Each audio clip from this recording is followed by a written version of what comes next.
തറവാടിന് മാനഹാനി വരുത്തിയ എങ്ങാണ്ടൂന്നോ വന്ന ഒരു കച്ചേരിക്കാരനെ കൊന്ന് കുളത്തിൽ തള്ളിയത് മേലെടുത്തുകാരൻ അവരുടെ ഇഷ്ടക്കാരനാവാനായിരുന്നില്ല. നിന്റെ അമ്മയോടുള്ള പരിശുദ്ധ പ്രേമം കൊണ്ടുമല്ല. ഒറ്റ ലക്ഷ്യമേ ഉണ്ടായിരുന്നുള്ളൂ.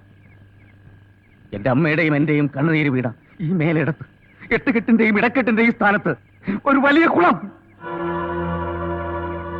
പക്ഷെ ഞാൻ ചെയ്ത കൊലപാതകത്തിന് നിന്റെ ഇഷ്ടക്കാരൻ ജയദേവന്റെ തന്ത ശ്രീകാര്യക്കാരൻ സാക്ഷിയായി. വർഷങ്ങൾ കൊണ്ട് ഞാൻ ഉണ്ടാക്കിയെടുത്ത എന്റെ പ്രതിച്ഛായ നഷ്ടപ്പെടുമെന്നായപ്പോൾ, എല്ലാം കുളം കോരുക എന്നുള്ള എന്റെ ലക്ഷ്യം കാറ്റിൽ പറക്കുമെന്നായപ്പോൾ, നാടിനുണ്ടാക്കി, നാട്ടാനുണ്ടാക്കി, വലിയൊരു ലഹള കൊണ്ട് എല്ലാത്തിനും മറയുണ്ടാക്കി. ഇപ്പോ ഞാൻ ജയിക്കുമെന്നായപ്പോൾ ചോരക്കുഞ്ഞിനെയും കൊണ്ട് ഓടിപ്പോയ ബാല്യക്കാരി പെണ്ണ് മടങ്ങി വരിക. തറവാടിന് വീണ്ടും ഒരു കണ്ണി കൂടി ഉണ്ടാവുക. ലഹളയുടെ ഒരു മറ വീണ്ടും ഉണ്ടാക്കുന്നത് പാപമാണെന്നറിയാഞ്ഞിട്ടല്ല. ഞാൻ ചെയ്യുന്നതാണ് എന്റെ ശരി.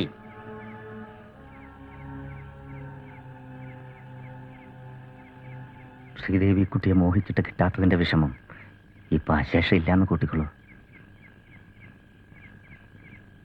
നീ ശ്രീദേവിയേക്കാൾ സുന്ദരിയാണ്.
നിങ്ങൾക്ക് ഒരു ജീവിതം ബാക്കിയുണ്ട്. എനിക്കാണെങ്കിൽ പുഴയിൽ ചത്തുപൊന്തിയ എൻ്റെ അമ്മാളുവിൻ്റെ ഒരു കടം വീട്ടാനും ഉണ്ടായിരുന്നു.